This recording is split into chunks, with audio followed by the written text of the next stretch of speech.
Mul on väga hea meel, et meie esimene ettekanne tuleb Hiiumaa vallavanemalt Hergo Tasujalt, kes on samuti selle kooli vilistlane.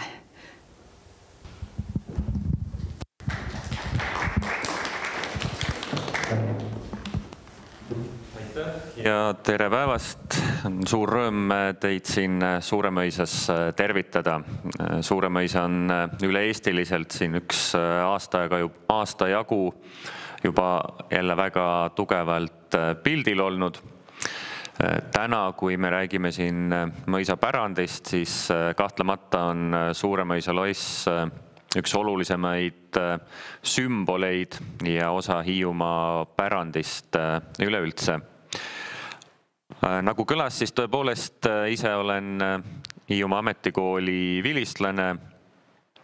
Kui ülikooli lõputööd kirjutasin, siis selle kõrvalt läbisin siin väikeettevõtluse eriala. Vend on siin põhikooli järgses õppes ehitust õppinud ja vanemad on samuti selle kooliga seotud tehnikumi kunagi lõpetanud.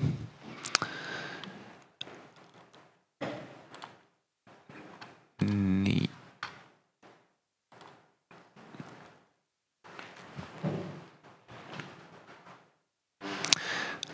Aga sissejuhatuseks selline põgus vaade Suuremõisa lossi just selles võtmes, et tegemist ongi Hiiumaa rahvuspärandiga. Ja siit siis pildil hetkeolukord, asume pildil kõige suuremas hoones. Siitpoolt parem tiib on nii-öelda toitlustusosa. Vasakul pool tegutseb põhikool. Siin on Pühalepa Vabaajakeskuse käsitööhoone, Pühalepa Vabaajakeskus, kus siis noortekeskus tegutseb ja see hoone siin alumises osas on võimlana kasutuses. Lossikompleks lai ja tagant siin ka kirik paista. Kui ajaloos tagasi minna, siis loss esmakordselt on mainitud 1519. aastal ordumõisana, vanal heal Rootsi ajal. Hiiumaa valduste haldamiseks ehitati välja Suuremõisa mõis. Ja konkreetne barokkstiilis Suuremõisa loss on siis 1755 kuni 1760 grafinna Eba Margareeta von Stenbocki sündides de la Gardie poolt ehitatud. Mul ei õnnestunud neid 250 aasta taguseid pilte leida miskipärast, et siis lihtsalt üks foto, mis avalikus infopangas või pildipangas kättesaadav oli. Aga see hoone siis, nagu mainitud, kahekorruline murdkelp katusega peahoone, mis valmis 1755 kuni 1760. Selle ühekorrulised kõrval olevad tiibehitised on 70-ndatel valminud. Ja Hiiumaa mõistes loomulikult erakordne hoone, kus 64 tuba. Ja lihtsalt ilmestamiseks kabinet, magamistuba, garderoob olid lossi paremas servas, aadlipere vasakus osas, sulased ja selline rahvas pidi leppima üldse keldrikorrusel olemisega. Aga üks selline oluline koht ja mida siin ka külastuste raames kindlasti alati näidatakse, et kes lossi külastanud on, siis ilmselt on seda ka näinud, kuidas paruni kabinetist või ruumist on võimalik proua magamistuppa pääseda ja mis nipid seal olid märgu andmiseks, et võib siseneda. Ja lisaks kogu selle Hiiumaa pärandi ja lossipärandi ja Ungar Sternbergi pärandiga on lugu selle lossi pööninguga seotud, ehk meil on siin tegemist kahekordse laega ja sinna olevat siis peidetud varandust, mis on pärit röövitud laevadelt. Ja ka üks koht siin lossis, mida kindlasti kõigile külalistele on näidatud, on see vereplekk, mis justkui kuidagi ei eemaldu, ehk tüli paruni ja krahv Malvi vahel, mis päädis siis kapteni surmaga. Ja rahvajutu järgi on lossil olnud maa-alused käigud, mis on siis lossi ühendanud Pühalepa kirikuga ja teine käik on viinud ussikeldri juurde.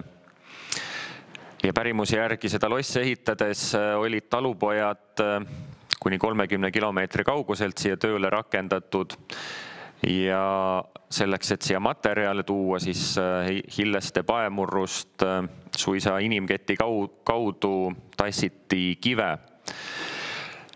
Ja lisaks sellele peahoonele kogu siin ümbruskonnas on hulk kõrvalhooneid, mis erinevas seisus säilinud ning park. Kaardi peal on siis ka välja toodud, kus miski asub. Mõni on paremas seisus, mõni halvemas seisus.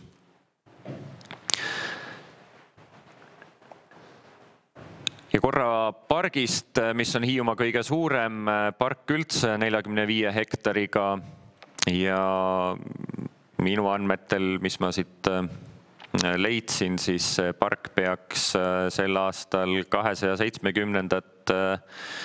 aastapäeva tähistama, et umbes 1755 andmete järgi seda rajama siia hakati. Siin on väga palju eri liiki puidpöösaid ja sealhulgas osade puude liikide kõige kõrgemad eksemplarid Eestis, näiteks Euroopa nulg või sitkakuused või Jaapani lehised.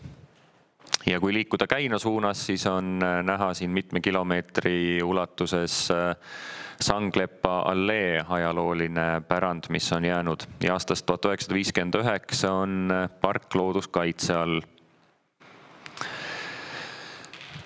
Kui mainisin alustuseks, et Suuremõisa on üle riigi olnud pildil kogu viimase aasta jooksul, siis seda eelkõige hariduse ja kooli võtmes. Ja ajaloos tagasi minna siis ka 1796 kuni 1920, alates Otto Reinhold Ludwig von Ungar-Sternbergist oli see mõis tema perekonna käes, seejärel Eestis mõisad riigistati ja siin hoones alustas tööd kool. Aga ka varasemalt on siin haridusega seoseid olnud, kuna 1824 parun Peeter Ludwig Konstantin von Ungar-Sternberg rajas siia samma lamburite kooli. Ja siis 100 aastat tagasi, ehk siis 1920-ndatel õpetati siin mõisatööliste lapsi. Siin on olnud nõukogude ajal ka 8-klassiline kool. 1977 rajati siia Putkaste sovhoostehnikum, 30 aastat hiljem sai sellest Hiiumaa ametikool ja ametikool ka täna tegutseb siin ruumides. Et hästi palju seda kooli ja kompleksi täna siis tunneme ja teamegi just läbi hariduse ja see kutseharidusreform on selle teema tõstatanud. Kunagine koolidirektor Ülo Kükas on öelnud, et kui kooli poleks olnud, siis poleks siin tõenäoliselt ka hooneid ja parki, vähemalt tänasel kujul säilinud, ehk see tegevus ja hariduse andmine siin on aidanud seda keskkonda säilitada. Ja kui edasi vaadata, siis mõneti võiks öelda, et Suuremõisa on olnud Hiiumaa pealinn just selle samal põhjusel, et siit kaudu seda saart hallati ja teine põhjus minu meelest see, et kui me räägime Kärdlast kui linnast, siis see sai ju ka aluse just ja ainult tänu sellele, et sinna rajati Kalevi vabrik, siis tekkis see töölisasula ümber, ennem oli ju Kärdlas karjamõis, aga siis sajad ja sajad töölised ja nende kodud, mis sinna ümbrusse rajati, panid sellele asulale ja hiljem linnatekkele aluse. Ja vaadates siis veel tänasesse päeva ja edasi, et Suuremõisast on räägitud ka kui külastusväravast. Ma ei tahagi siin seda kutseharidusreformi ja selle teema neid negatiivsemaid aspekte ja ebakõlasid õhku tõsta, vaid püüan seda vaadata siis läbi selle prisma, et mis need võimalused edaspidi on. Positiivne kogu selle teema juures kindlasti ongi see, et Suuremõisa on senisest enam nii hiidlaste teadvusse uuesti jõudnud, kui ma arvan ka kaugemale, pluss on väga selgelt välja tulnud see, kui palju sõpru meil siin nii Suuremõisal kui ametikoolil on. Ja ka vald, tänansi hooneomanik Haridus-Teadusministeerium, kes on öelnud, et nad selle hoone pidamisest soovivad loobuda. Ja ka vald ja vallavolikogu on väga üksmeelselt näidanud seda valmisolekut, et see hoone üle võtta, ülal pidama hakata. Aga loomulikult tuleb arvestada, et ressurss on alati piiratud, nii samamoodi ka valla eelarve vahendid. Ja siis ongi kaalutud erinevaid variante.